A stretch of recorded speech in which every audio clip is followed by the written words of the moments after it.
The space station called Nexus 7 was always busy. Ships came and went every hour. Thousands of aliens walked through its metal hallways, buying and selling things from across the galaxy. The air smelled like engine fuel and strange foods. Lights flickered in every color. Voices spoke in hundreds of languages. In the lower market district, where the poor and desperate lived, a young dragon girl sat against a wall. Her name was. She was 17 cycles old, which made her still a child by her people's standards. Her scales, which should have been bright blue and purple, were now dull, and her wings hung limp against her thin back. Her eyes, once bright amber like fire, were clouded and tired. She had not eaten in 12 days. Belonged to a species called the. Long ago, her people lived on a beautiful world called Prime. The planet had great mountains that breathed fire and heat. This heat fed her people. It kept them strong. But then the hegemony came.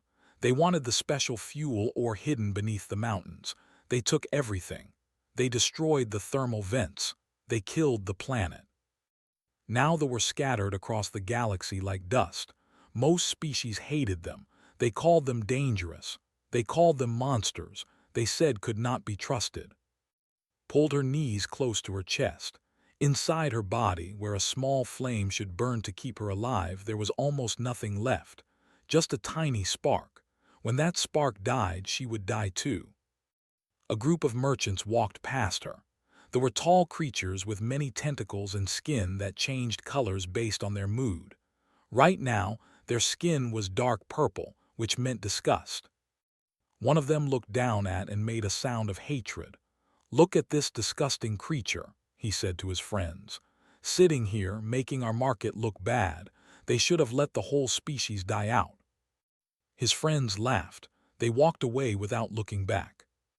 Did not react. She had heard worse, much worse. A few minutes later, a group of eyes stopped near her. They were tall and thin, with hard shells and clicking mandibles. They found entertainment in the suffering of others. One of them pulled out a piece of dried meat. He waved it in front of his face. Her stomach made a painful sound. Her instincts screamed at her to grab it. But the eye threw the meat just out of her reach. When she tried to move toward it, he kicked it further away. His friends clicked their mandibles in laughter. "Hungry little dragon," one of them mocked. "Dance for us and maybe we will feed you." Did not dance. She did not beg. She simply looked at them with her tired eyes until they got bored and left. The day continued. More aliens passed by. Some ignored her. Some looked at her with fear. Some spat in her direction. A syndicate enforcer, a big creature with 4 arms and metal teeth, stopped and told her she had one day to leave the trading district or he would remove her personally. She did not move. Moving required energy. She had none left. The spark inside her grew smaller. Closed her eyes. She thought about her mother, who died in the refugee camps. She thought about her brothers and sisters, her clutchmates, who starved one by one until she was the only one left. She thought about the labor ship that bought her, used her, and then threw her away on this station when she became too weak to work. She was ready to die. It seemed easier than living. Then she heard footsteps stop in front of her. She opened her eyes and saw something strange. A human stood there looking at her. He was not very tall. His skin was brown, his hair was black with some in it, and his eyes were dark and warm. He wore a simple jacket with many pockets. He looked like a spaceship captain, someone who worked hard and traveled far. Humans were considered a minor species in the galaxy. They had only been exploring space for a few hundred years. They were physically weak compared to most aliens. They lived short lives. Many species did not take them seriously. But this human was looking at in a way no one had ever looked at her before. He was not afraid. He was not disgusted. He was not entertained by her suffering. He looked sad and angry, but not at her. Without saying anything, the human knelt down beside her. He reached into his jacket and pulled out a small package. It was a thermal ration pack, the kind that soldiers and explorers used. It was designed to give a lot of energy quickly. He opened the package. Heat rose from it, could smell the food, and her whole body shook with desperate hunger. The human held it out to her. "Share a meal with me?" he asked. His voice was quiet and kind. Stared at him, she did not understand. This had never happened before. No one offered food to, no one sat beside them willingly. No one treated them like they mattered. She looked around. The market had gone quiet. The merchants were staring with their tentacles frozen in shock. The eye had stopped clicking. Even the busy shoppers had paused to watch. A human was offering food to a dragon. A human was kneeling beside a creature that everyone else wanted dead. Looked back at the man. Her clawed hands shook as she slowly reached for the ration pack. She waited for him to pull it away, to laugh, to make it a cruel joke like everyone else.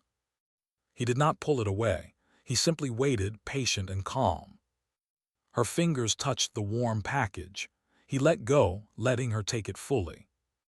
"Go ahead," he said. "Eat. You need it more than I do." Brought the food to her mouth. The first bite sent warmth flooding through her cold body. The tiny spark inside her grew a little brighter. Tears, hot like fire, ran down her scaled face. The human did not leave. He sat down beside her, right there on the dirty market floor. He pulled out another ration pack for himself and began to eat. He ate with her, like they were equals, like she was a person. "My name is Elias," he said between bites. "Elias Vance. I captain a freighter called the Persistence. What's your name?"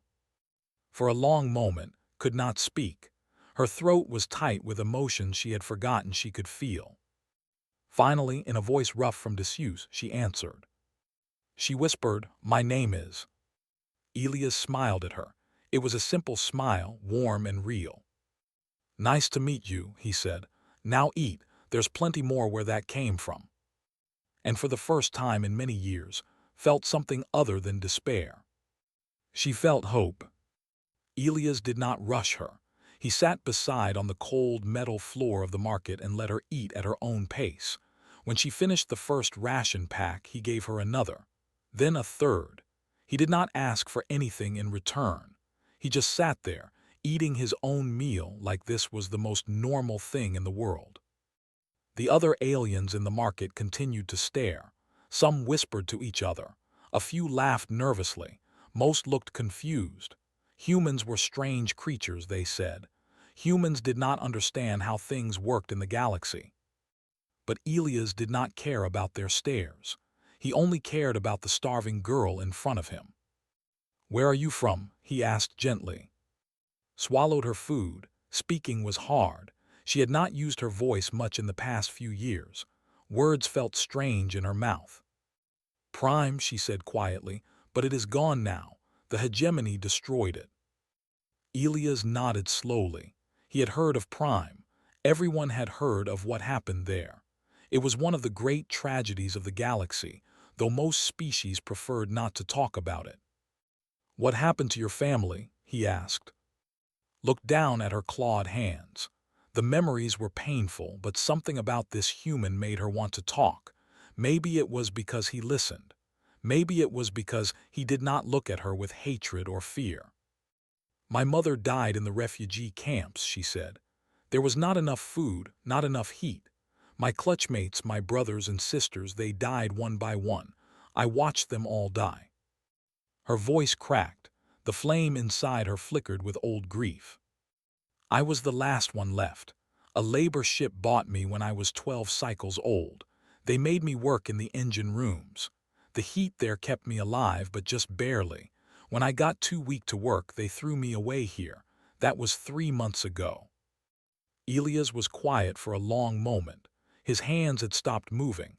His food sat forgotten in his lap. "You are 17, he said slowly. "You are still a child."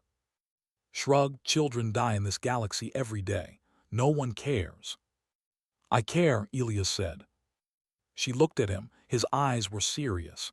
There was no lie in them, no trick. He meant what he said. Before she could respond, voices called out from across the market.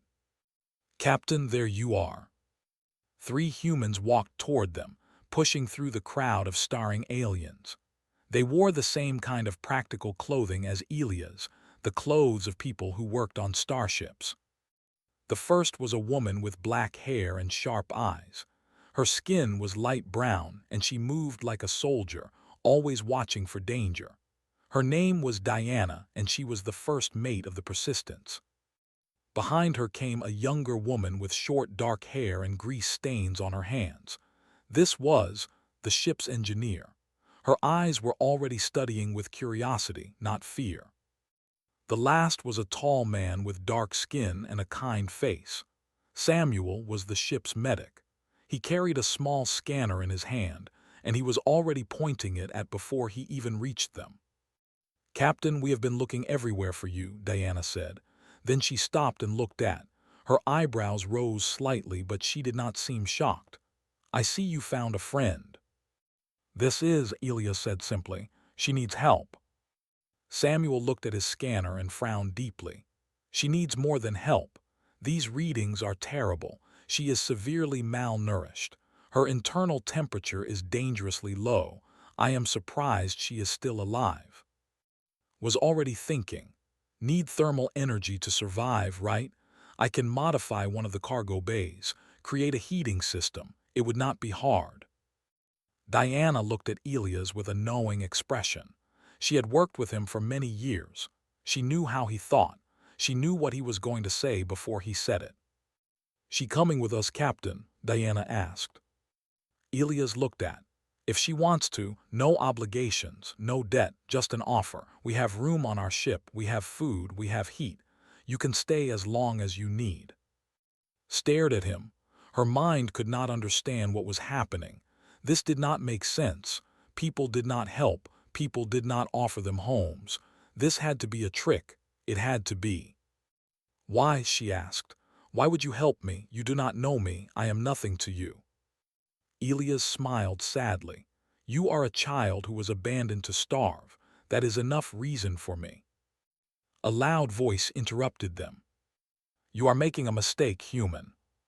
The merchant from earlier pushed forward through the crowd. His skin was now red with anger and something else.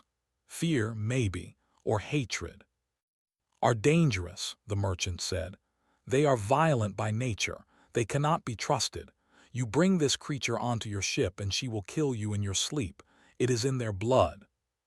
Several aliens in the crowd nodded in agreement.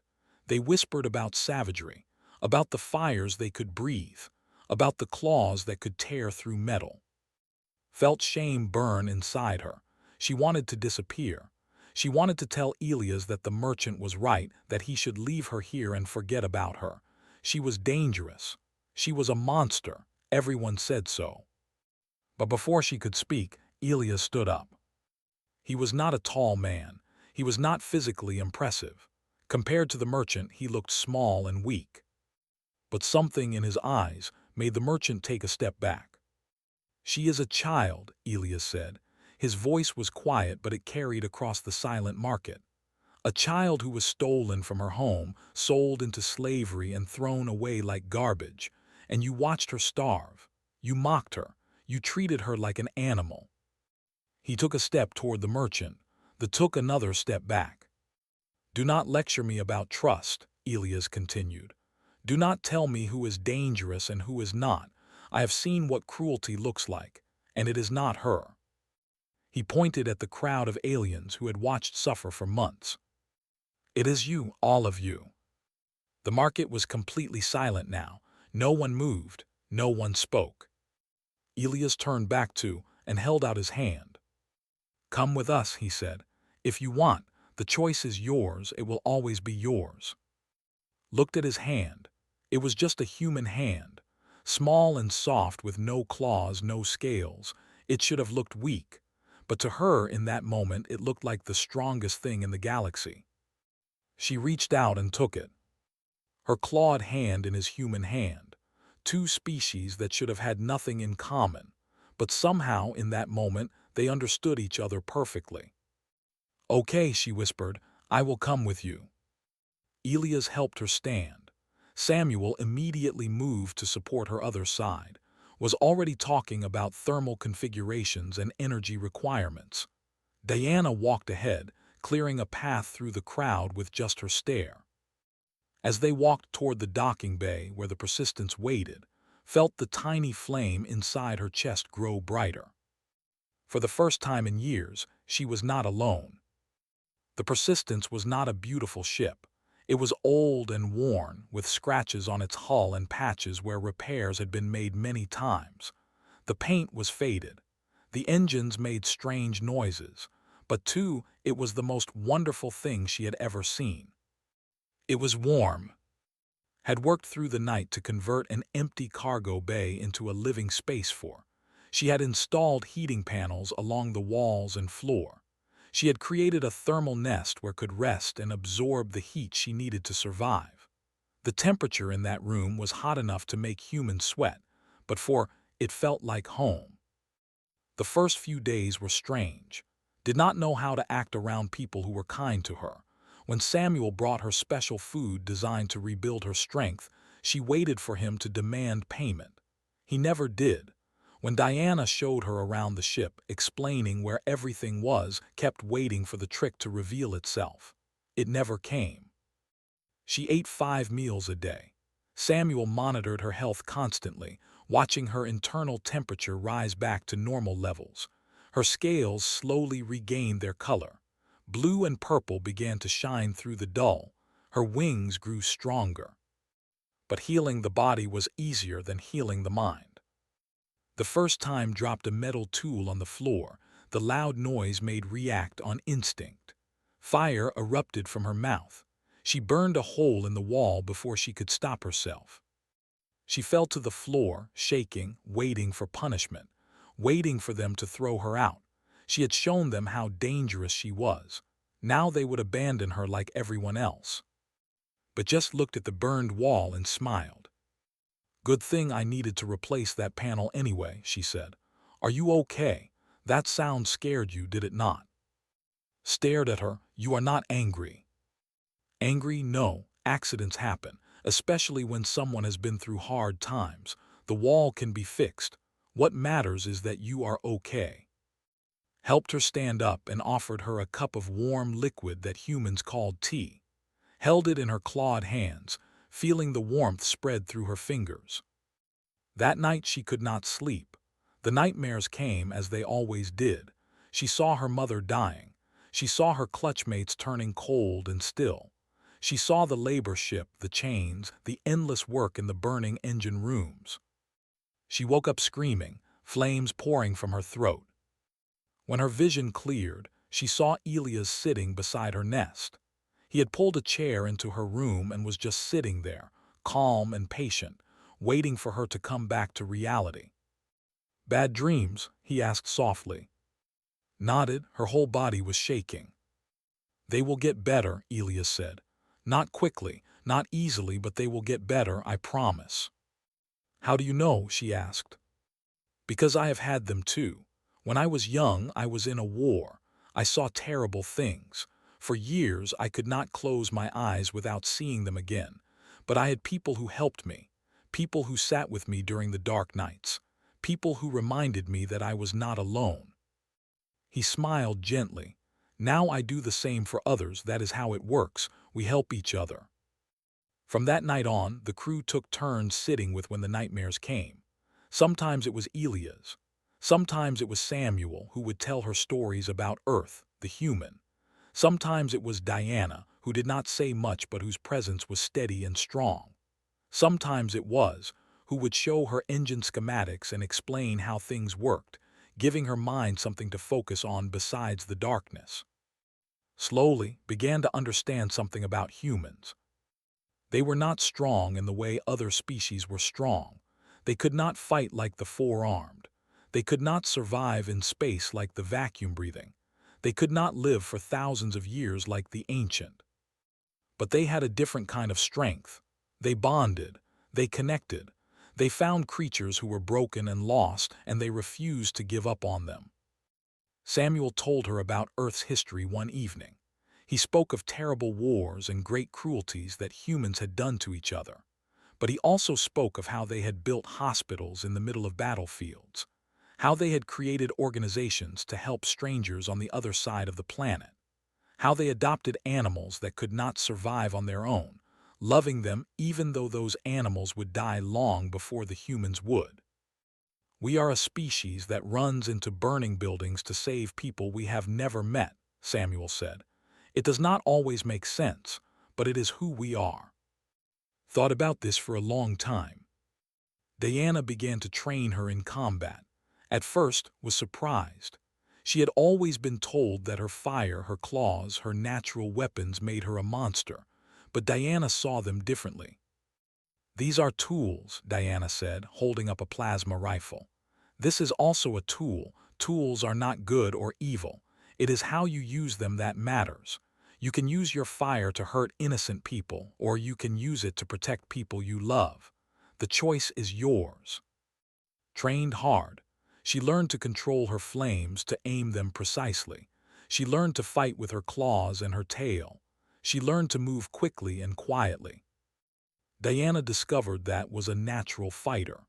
Her instincts were sharp. Her reactions were fast. But more than that, she had a fierce desire to protect. When they ran combat simulations, always positioned herself between the imaginary enemies and her imaginary allies. "You have good instincts," Diana said approvingly. "You fight to protect, not to destroy." Elias taught her about navigation. He showed her star charts and trade routes. He explained how to read sensor data and how to plot courses through dangerous space. To everyone's surprise, had a gift for it. She could look at a map of stars and understand the patterns almost immediately. "You are a natural navigator," Elias said. "If you want, you could have a real job on this ship, not as charity, as a crew member." Felt something warm bloom in her chest that had nothing to do with her internal flame. "I would like that," she said. Weeks passed, grew stronger, healthier, more confident. The dull disappeared completely from her scales. Her wings stretched out wide and powerful. Her eyes burned bright amber again. She began to smile. She began to laugh. She began to feel like a person again. And then, one day, the syndicate came. The Persistence was traveling through a quiet sector of space when a massive cruiser appeared on their sensors. It was 3 times their size, bristling with weapons. Its markings showed it belonged to the Syndicate, the criminal organization that controlled much of the galaxy's illegal trade. A message came through the communication system. "Freighter Persistence, this is Al of the Syndicate. You have something that belongs to me. Prepare to be boarded." Blood went cold. She knew that name. Al was the crime lord who owned the labor ship that had bought her years ago. Technically, she was still listed as his property in the Syndicate's records. He had come to take her back. The warm feeling in her chest turned to ice. She looked at her human crew, the people who had saved her, healed her, loved her. And she made a decision. She would not let anyone take her from them. She would fight. She would die if she had to. But she would not abandon her family. The Syndicate cruiser locked onto the Persistence with magnetic clamps. There was no escape. The smaller freighter could not break free from such a powerful ship. Running was not an option. Elias gathered his crew in the main cargo bay. The 4 humans stood together, checking their weapons and preparing for the fight that was coming. Their faces were calm, but their eyes were hard. Stood apart from them, her wings pressed tight against her back. Guilt burned in her stomach like poison. "This is my fault," she said. "If I leave with them, they will let you go. You do not have to fight. You do not have to risk your lives for me." Elias looked at her. His expression was patient but firm. "Do you remember what I said when we first met?" She nodded slowly. "You said no obligations, no debt." "That is right, and I meant it. You owe us nothing. But that goes both ways. We do not help you because we have to. We help you because we want to, because you are part of this crew now. You are family." Diana loaded her rifle with a sharp click. "Besides, I have been waiting for a good fight. The syndicate thinks they can push people around because they are big and scary. Time to remind them that size is not everything. Held up a device that sparked with electricity. I made some upgrades to our defensive systems. They are going to have a few surprises. Samuel pulled out a medical kit and strapped it to his belt. And someone needs to patch you all up when this is over. I am not letting some syndicate thugs make me lose patience. Felt tears prick at her eyes. She had spent so long believing that no one would ever fight for her, that she was worthless, that she was alone. These humans proved her wrong every single day. The cargo bay door groaned as the syndicate cutting tools began to slice through. Sparks flew from the metal. The sound was loud and terrible. Positions, Elias said calmly. The crew spread out across the cargo bay, taking cover behind crates and equipment. Moved to stand beside Elias, her claws extended, flames flickering at the back of her throat. Elias said quietly, "Whatever happens, I want you to know something. That day in the market when I knelt beside you, it was the best decision I ever made." Before she could respond, the cargo door exploded inward. Syndicate soldiers poured into the bay. They were a mix of species, all of them large and heavily armed. Behind them came Al himself. The crime lord was even more impressive in person. His tentacles were thick and powerful, covered in golden rings that showed his wealth. His skin shifted colors rapidly, showing his confidence and amusement. He looked at the small group of humans and the single dragon girl with a smile that showed too many teeth. "Captain Vance," Al said, "I have heard about you.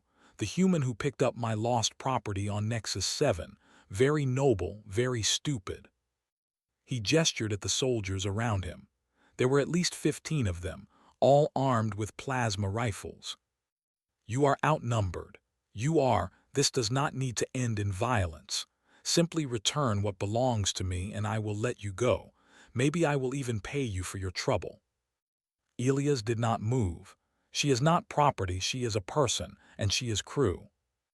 Al laughed. "Crew, she is a beast, an animal. I bought her legally. I have the documents. In the eyes of galactic law, she belongs to me."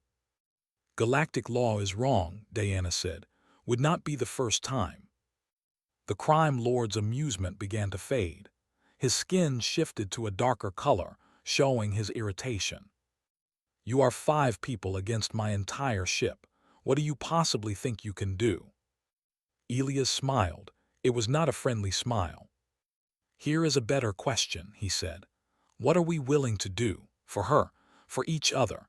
Because I promise you, Al, you have never met people who are willing to do what we are willing to do." Al studied him for a long moment. Then he shrugged his tentacles. "Kill them, bring the dragon to me alive." The soldiers raised their weapons. Everything happened at once. Triggered her surprise. The cargo bay lights exploded in a blinding flash that stunned the syndicate soldiers. At the same moment, hidden panels in the floor opened up, releasing clouds of smoke that filled the room. Diana opened fire. Her shots were precise and deadly. 2 soldiers fell before they even knew what was happening. Samuel moved through the smoke like a ghost, using a stun baton to drop enemies quietly. He was a medic, trained to save lives, but he had also trained to protect them. Elias fought with a pistol and a knife, moving between cover and striking fast. He was not the strongest or the fastest, but he was smart and experienced. Every shot counted. And became fire. She had spent weeks learning control, learning to aim, learning to fight not like a monster but like a warrior. Now all of that training came together. Her flames roared through the smoke, targeting soldiers with precision. Her claws slashed through armor that was not designed to resist strength. Her wings carried her above the battle, letting her strike from angles the enemies could not predict. She was not fighting for survival. She was fighting for something more. She was fighting for the people who had saved her, for the people who had believed in her, for her family. The battle was brutal and desperate. The Syndicate soldiers had numbers and weapons, but the crew of the Persistence had something else. They had each other. They moved together like parts of one machine, covering each other, protecting each other. Samuel took a hit to his arm but kept fighting. Diana got knocked down but rolled back to her feet and kept shooting. Set off more surprises, traps she had hidden throughout the ship. Elias faced 3 soldiers at once. One of them hit him hard, sending him crashing against a wall. Saw him fall. She saw the soldier raise a weapon to finish him. Something inside her broke free. She crossed the cargo bay in a heartbeat. Her flames consumed the soldier before he could fire. The other 2 turned to face her, but they were too slow. She was fury. She was fire. She was everything they had tried to destroy, and she would not be destroyed. "These are my people," she roared, and her voice shook the walls of the ship. "You will not take them from me." The remaining soldiers looked at the burning dragon girl, at the fallen bodies of their allies, and they ran. They ran back toward the cruiser as fast as they could. Only Al remained. The crime lord's skin had turned pale with fear. His tentacles trembled. He tried to back away, but Diana appeared behind him, pressing her rifle against his head. "Going somewhere?" she asked calmly. Elias limped forward, supported by Samuel. He was hurt but alive. They were all hurt but alive. "Here is what is going to happen," Elias said to Al. "You are going to delete all records from your systems. You are going to leave this sector and never come back. And you are going to send a message to the rest of the Syndicate that the crew of the Persistence is not to be touched. Ever." Al's tentacles writhed with rage and humiliation. "You cannot do this. I am a Syndicate lord. I have connections. I have power." "You have nothing," said. She stepped forward, flames still dancing around her claws. "You have nothing but fear, and we are not afraid of you." The crime lord looked at the dragon girl who he had once considered worthless property. He looked at the small group of humans who had defeated his soldiers. And for the first time in his long life, Al understood that he had made a terrible mistake. He had underestimated what love could do. An hour later, the Syndicate cruiser limped away with its tail between its legs. Al was in restraints, his crimes being broadcast across the sector thanks to a signal that had rigged. The crew of the Persistence gathered in the cargo bay, surrounded by scorch marks and debris. They were wounded and exhausted, but they were smiling. Elias looked at. "Nice speech back there," he said, "about us being your people." Felt her scales flush with embarrassment. "I meant it." "I know," Elias said, "we all know."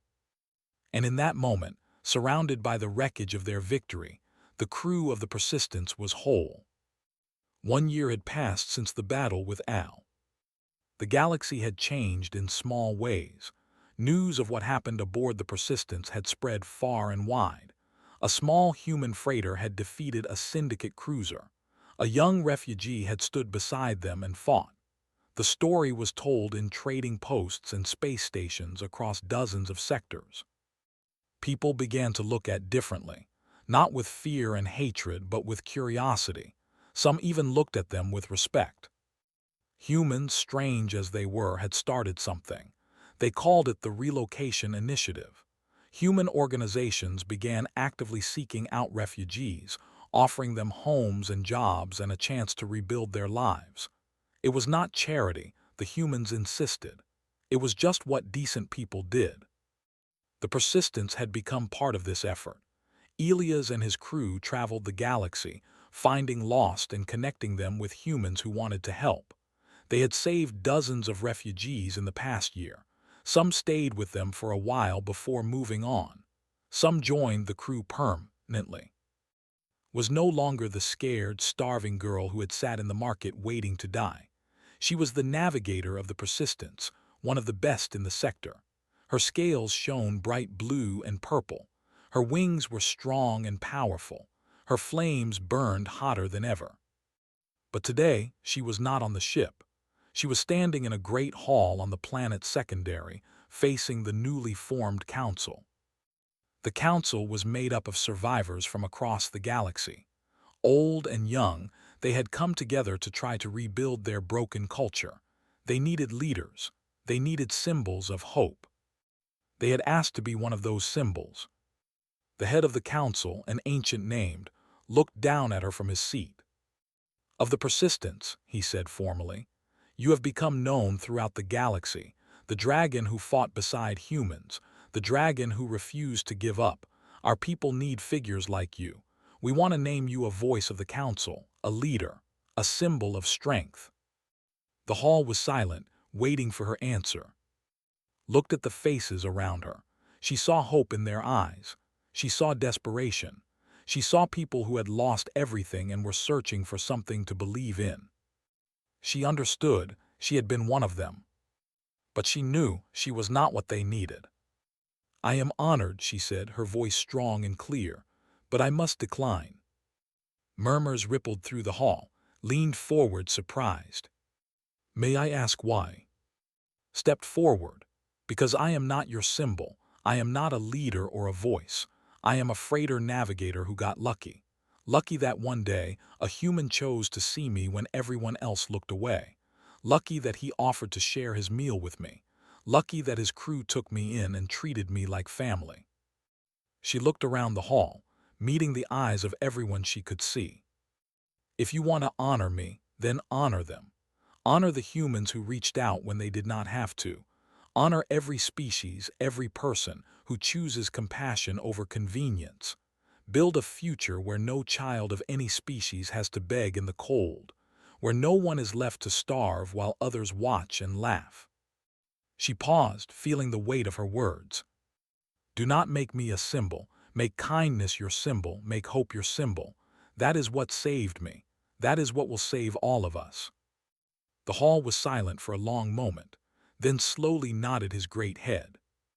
"You are wise beyond your years, young one," he said. "Perhaps that is exactly why you would make a good leader." Smiled, "Maybe someday. But for now, I have a ship to navigate and a crew to take care of."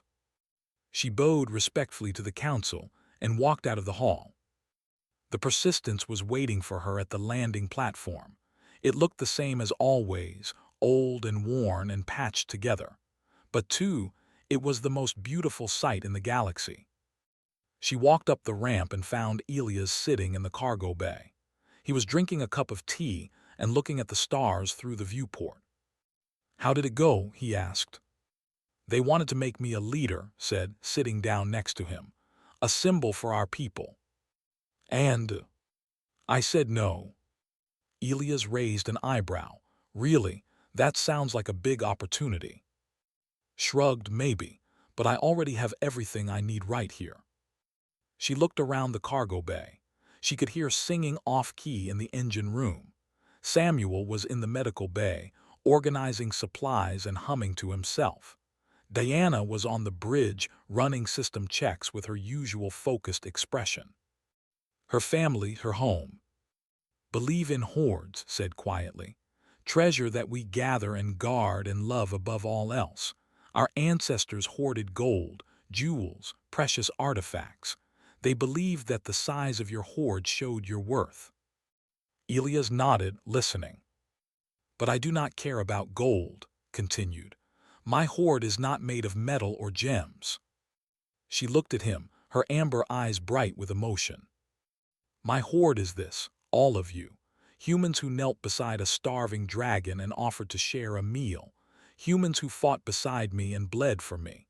Humans who taught me that I was not a monster, that I was worth saving." She reached out and took his hand, her clawed fingers wrapping gently around his soft human ones. "You are my treasure, Elias.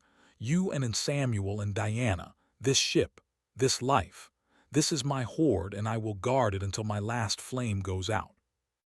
Elias squeezed her hand. His eyes were suspiciously bright. "Then we are even," he said, "because you are ours too.